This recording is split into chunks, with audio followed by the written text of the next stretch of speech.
Good morning, सुप्रभात। कैसे हैं आप सभी। आज आपके समक्ष मैं प्रस्तुत हूं और आज का मेरा विषय है हिंदी भाषा। तो जैसा कि आप सभी जानते हैं कि हिंदी भाषा हमारे देश की राजभाषा है और राजभाषा के साथ साथ हमारे देश की राष्ट्रभाषा भी है। इन दोनों में अंतर समझाएंगे। सबसे पहले समझेंगे आज हम हिंदी के सिलेबस को क्योंकि हिंदी जितने भी हिंदी भाषी राज्य हैं उनके एग्ज़ाम्स में या अगर हम बोलें स्टेट पीसीएस में आमतौर पे हिंदी एक भाषा के रूप में पूछी जाती है।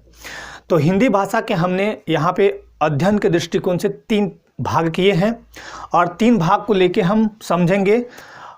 दूसरी बात, हिंदी भाषा वैसे देखें तो एक पूरा बहुत बड़ा इसका विस्तार है, लेकिन हम अभी प्रतियोगी परीक्षाओं को ध्यान में रखते हुए और विभिन्न राज्य का जो लोक सेवा आयोग है उनको ध्यान में रखते हुए सबसे पहले हम चर्चा करेंगे हिंदी व्याकरण का।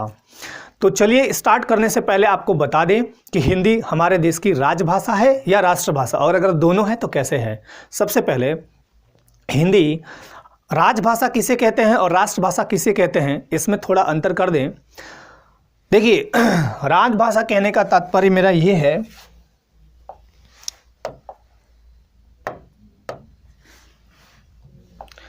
राजभाषा कहने का मतलब ये है, इसको अगर हम बोले राजकीय कार्यों के लिए प्रयुक्त भाषा, तो राजकीय कार्यों के लिए प्रयुक्त जो भाषा होगी उसे हम राजभाषा बोलते हैं। इसको हम अंग्रेजी में ऑफिशियल लैंग्वेज कहते हैं, ऑफिशियल लैंग्वेज कहते हैं।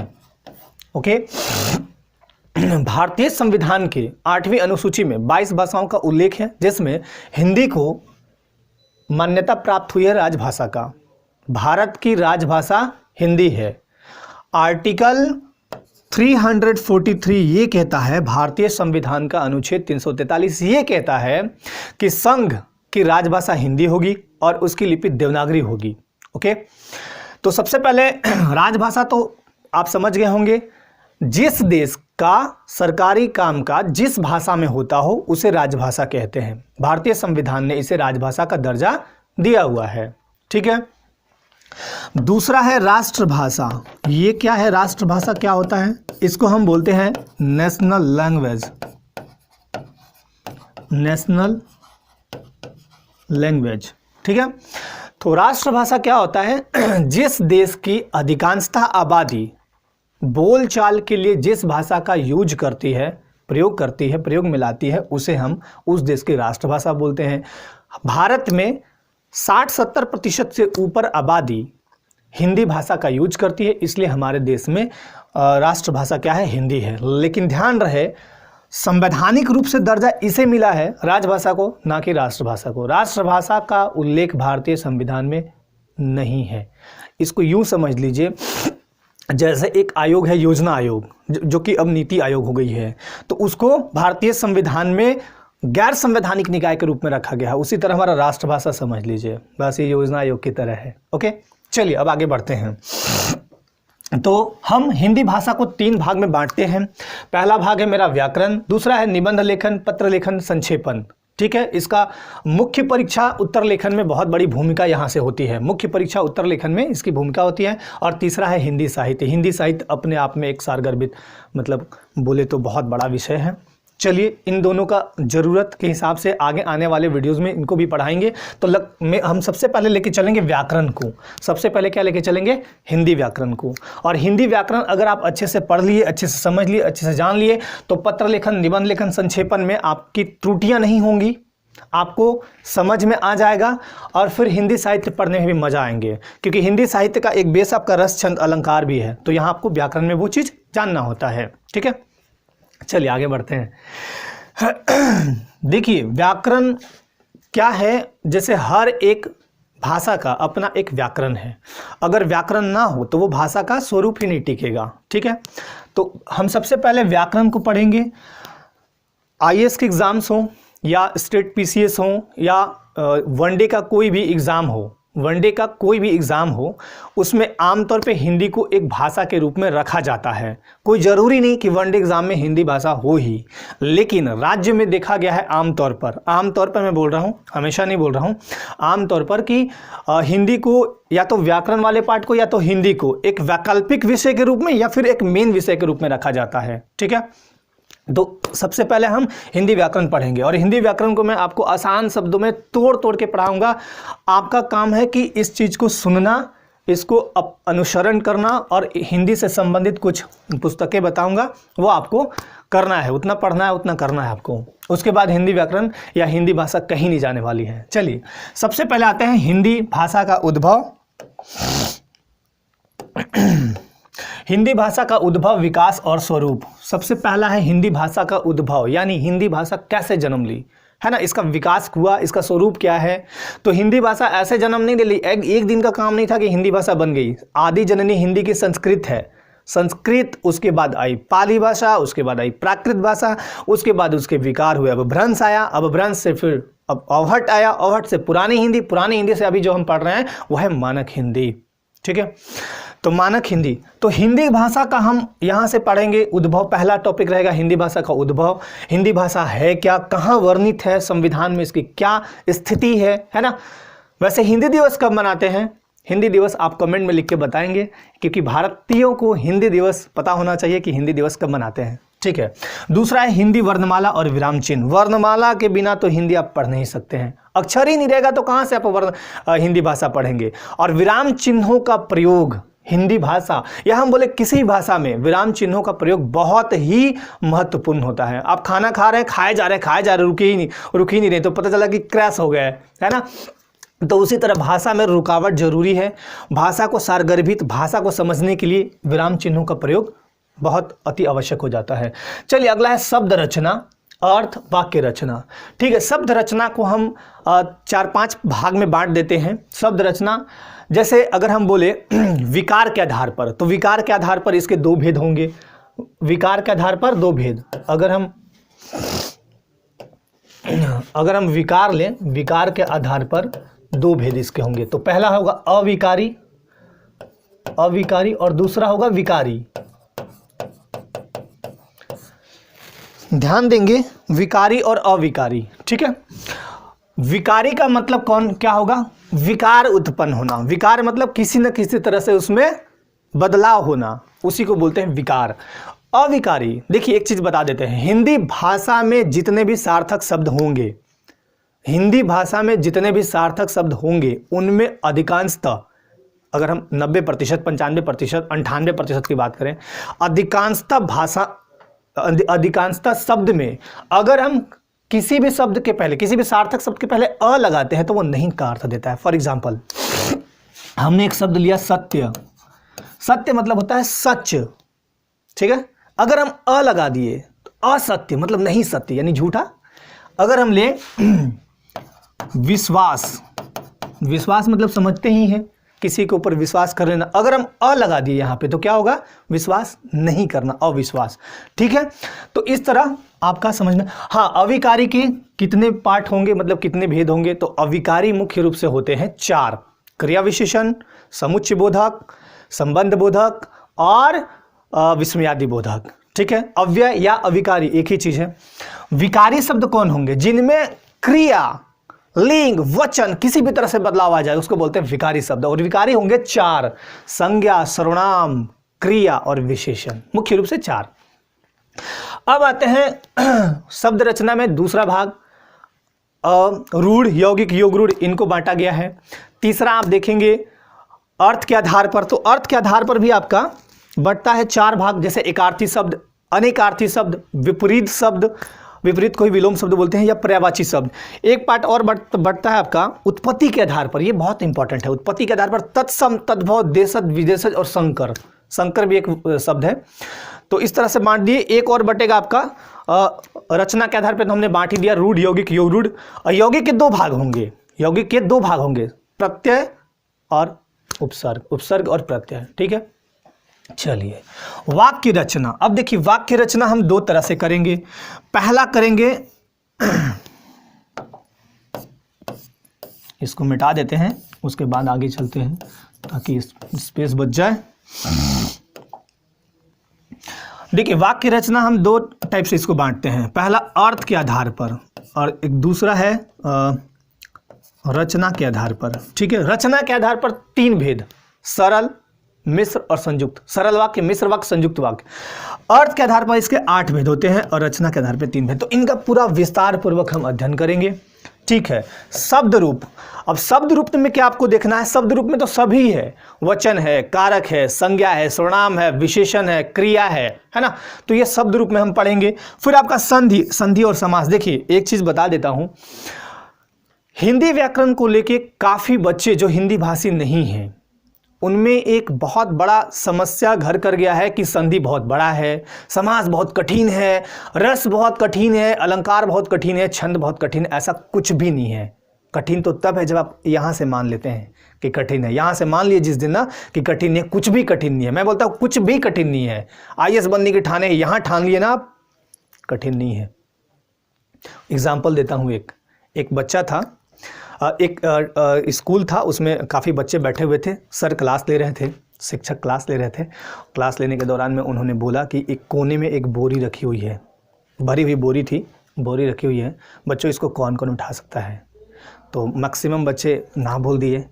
उसमें एक बच्चा बोला कि सर मैं उठा लूँगा, क्योंकि उसने पहले ही यहाँ से सोच लिया कि मैं उठा लूँगा, तो वो उठा लिया।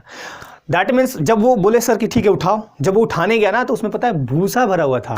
भूसा मतलब एकदम हल्का होता है, जैसे रुई होता है ना हल्का, वैसे ही उठा लिया आसानी से। तो आप पहले से कैसे जान गए कि वो बोरी जो भरी हुई है वो लोहे की है या फिर पता नहीं किस धातु की है या मिट्टी की है? कैसे जान गए आप?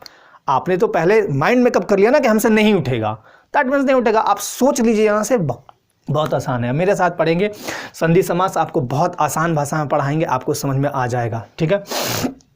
क्रिया, क्रिया यही है काम करने का जो है क्रिया। क्रिया कितने टाइप के होंगे? तो क्रिया यहाँ पे मुख्य रूप से 2 होंगे, एक तो सहायक क्रिया, दूसरा मुख्य क्रिया। ना तो मुख्य क्रिया के बिना व्याकरण संभव है, ना सहायक क्रिया के बिना। जैसे बोलूँ मैं पढ़ाता, आगे कुछ नहीं, तो फिर ये निरर्थक हो गया। मैं पढ़ाता हूँ क्या है? सहायक क्रिया। मैं पढ़ रहा हूँ या मैं पढ़ा रहा हूँ, ये रहा हूँ क्या है? सहायक क्रिया है। मुख्य क्रिया क्या है? पढ़ा यानी पढ़ाना।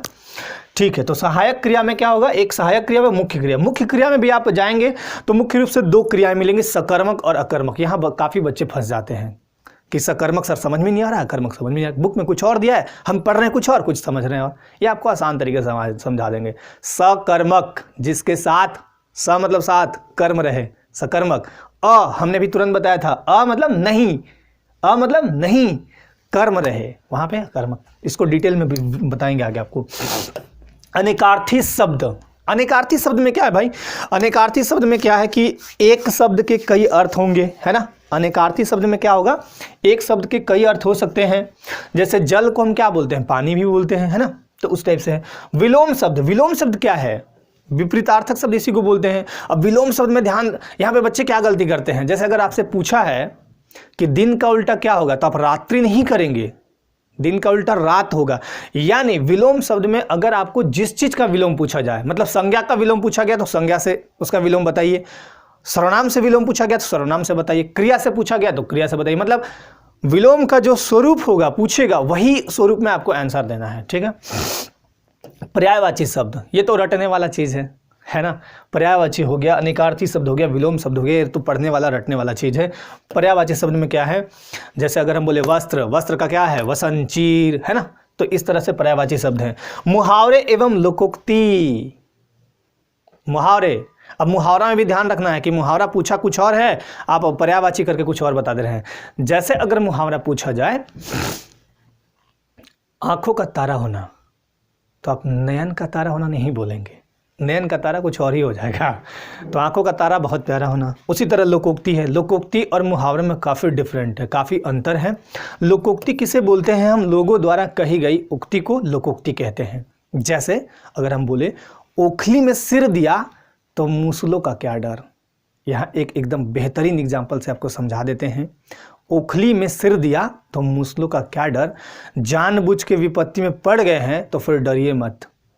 जानबूझ के मोल ले लिए हैं कि हमको कुछ अलग ही करना है, दुनिया से अलग करना है, तो फिर डरिए मत, किसी भी चीज़ का डर मत रखिए। आपको जो करना है ना खुल के करिए, है ना। अगर आपको पढ़ाई करना है तो खुल के पढ़ें, फिर डरिए मत, क्या होगा नहीं होगा पता नहीं, अनिश्चितता है, पता नहीं घर वाले सपोर्ट करेंगे नहीं करेंगे, ये होगा, वह सब मत डरिए, खुल के करिए। चलिए, उसके बाद है शब्द भंडार। अब यहाँ पे आपको वही चीज़ है, तत्सम तद्भव देशज विदेशज, यहाँ पे काफ़ी शब्द हैं, काफ़ी शब्द भंडार हैं। तत्सम शब्द कौन होते हैं? संस्कृत के शब्द। तद्भव कौन शब्द होते हैं? उन्हीं के परिवर्तित रूप या थोड़ा बहुत चेंज करके। देशज जो हमारे देश में बोली जाती है, जैसे देश की भाषा लोटा वोटा बोल दिए ना।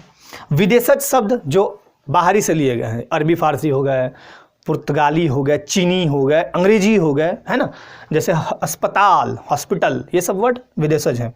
वर्तनी बहुत बहुत इंपॉर्टेंट, बहुत ही महत्वपूर्ण वर्तनी। अगर किसी भी परीक्षा में वर्तनी पूछा, मनाइए कि ज़्यादा से ज़्यादा पूछे, यहाँ पे आप बहुत जल्दी सही कर पाएंगे, ठीक है ना। वर्तनी का अभ्यास करेंगे, वर्तनी में कुछ भी नहीं है, कर सकते हैं आप। जैसे हम बोले श्रृंगार, तो आमतौर पर देखिए ऐसे लोग लिख देते हैं श्रृंगार, कुछ तो ऐसे लिखेंगे, कुछ श्रृंगार ऐसे लिख देंगे, है ना, लेकिन ये दोनों गलत है। श्रृंगार सही ये वाला है, ये सही है, ठीक है। आशीर्वाद, आशीर्वाद में बहुत लोग चकमे खा जाते हैं कि पता नहीं कैसे होगा, है ना, तो आशीर्वाद दिखा देते हैं कैसे लिखाएगा। आप लोग पहले लिख के देख लीजिए कैसे आशीर्वाद लिखते हैं, तो उसके बाद हम यहाँ बता देते हैं आशीर्वाद। चलिए, आशीर्वाद देखिए आम तौर पे लोग ऐसे लिखते हैं, ठीक है, कुछ लोग ऐसे लिख देंगे, कुछ लोग ऐसे लिख देंगे, ठीक है। ये तीनों के तीनों गलत है, ये तीनों के तीनों गलत है। आशीर्वाद जब भी होगा सही वो ऐसे होगा। अच्छा एक बात बताइए, सॉरी, ये इस पे नहीं है, यहाँ पे हम कर देते हैं, वो गलती से वहाँ पे लगा, वाह पे है, वो ऐसे खींचने में खींचा गया, द पे लगा आपको। एक चीज़ बताते हैं, ये रेफ वाला चक्कर ना बड़ा बेकार है ना, या फिर हर्षीकार दीर्घीकार, हर्षुकार दीर्घुकार, ये वाला चक्कर थोड़ा लगता है कि पता नहीं कोई ट्रिक मिल जाता और आसानी से इसको कर देते। तो चलिए कुछ बता देते हैं आपको फिलहाल, बाकी जब हम व्याकरण पढ़ाएंगे तो विस्तृत रूप से उसका चर्चा करेंगे। देखिए, जब भी रेफ वाला चक्कर आए, जब भी रेफ वाला शब्द आए तो कुछ मत कीजिए, आप चुपचाप वो शब्द लिख दीजिए। जैसे आशीर्वाद ही पूछा था ना, करना कुछ नहीं है, चुपचाप एकदम आशीर्वाद, चुपचाप लिख दिया आशीर्वाद। एक और लेते हैं, निर्जीव, निर्जीव। और भी मन में है कुछ तो बोल सकते हैं, कमेंट कर सकते हैं। इसको कुछ नहीं करना है, जहां भी र है, जहां भी र लिखे हैं उसके बाद वाले शब्द पे रेफ लगा दीजिए, कभी गलत नहीं होगा। जैसे देखिए, आशीर्वाद र के बाद क्या है, वाह, तो वाह पे लगा दिए। निर्जीव, र के बाद क्या है, जी, तो जी पे लगाना है आपको, निर्जीव। देखिए सही हो गया, है ना। चलिए, वर्तनी बहुत इंपॉर्टेंट है। अर्थबोध में क्या पढ़ेंगे, किसी शब्द का अर्थ, जैसे भलाई करने वाले को क्या बोलते हैं, परोपकारी। अर्थबोध में क्या पढ़ेंगे आप, किसी भी शब्द का अर्थ, भलाई करने वाले को क्या बोलते हैं, तो परोपकारी। इसी को हम अगर बोलें तो अनेक शब्दों के बदले एक शब्द यहां रख सकते हैं, अनेक शब्दों के बदले एक शब्द, ठीक है।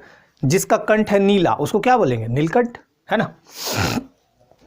हिंदी भाषा में प्रयोग होने वाली अशुद्धियां तब तक सही नहीं होंगी जब तक आप इन सब चीजों पे अधिकार यानी कमांड नहीं कर पाते हैं। इन सब चीज़ों को अपनी मुट्ठी में कर लीजिए, हिंदी में प्रयुक्त होने वाली अशुद्धियाँ आपकी न के बराबर हो जाएंगी। यहाँ पे आपको जैसे संज्ञा संबंधी, अब संज्ञा के साथ कौन सा कर्ता लगेगा, कौन सा कर्म लगेगा, कौन सी क्रिया लगेगी, ये तो आपको पढ़ने के बाद तय करना होगा। ये तो करना आपको ही है ना।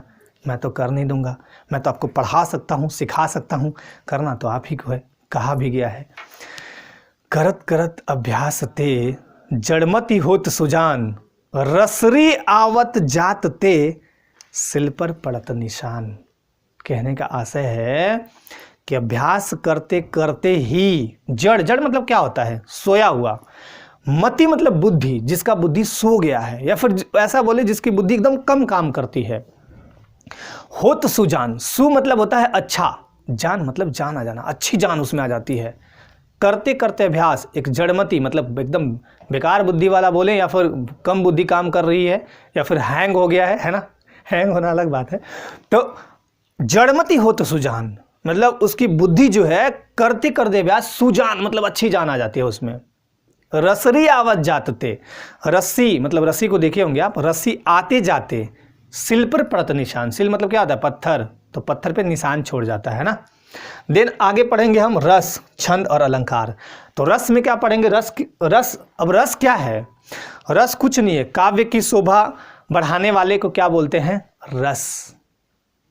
काव्य की शोभा तब तक नहीं बढ़ेगी जब तक उसमें रस ना हो, अलंकार का प्रयोग ना हो, छंद का प्रयोग ना हो। सब्जी जब आप खाते हैं तो रस नहीं है तो मजे नहीं आएंगे, है ना। तो रस का काव्य में बहुत बड़ा रोल है। तो यहाँ पे रस, छंद, अलंकार पढ़ेंगे हम, और बाद में आप इसमें पूरा पढ़ने के बाद इसका एक पूरा कंप्लीट रिवीजन कराएंगे आपको, ताकि ये चीज़ें आपके दिमाग में रहें। मैं आपको विश्वास के साथ बता देता हूँ, हिंदी व्याकरण को आज मान लीजिए कुछ भी नहीं है, और आप पढ़ने के बाद, मेरे साथ कुछ दिन पढ़ने के बाद आपको लगने लगेगा कि हाँ, हिंदी व्याकरण आसान है। मैंने कई बच्चों को हिंदी व्याकरण ऐसा पढ़ाया, जो नहीं समझ पाते थे उनको रटवाया, जो नहीं कर पाते थे उनको साथ में बैठ के सिखाया, आज वो कई जगहों पे हैं। तो आप तैयार रहें, हिंदी व्याकरण को लेके हम जल्दी ही आएंगे। आपका काम है इन सब लेक्चर को सुनना, जो भी बताएं उसको उस पे अमल करना, और कुछ महत्वपूर्ण किताब बताएंगे आपको, पुस्तकें बताएंगी, वो आप रख सकते हैं साथ में आप पढ़ने के लिए। बाकी जो यहाँ से आपको बताया जाएगा उसको एकदम एकाग्रचित होके सुनना है, कहीं नहीं जाएगा आपका हिंदी व्याकरण।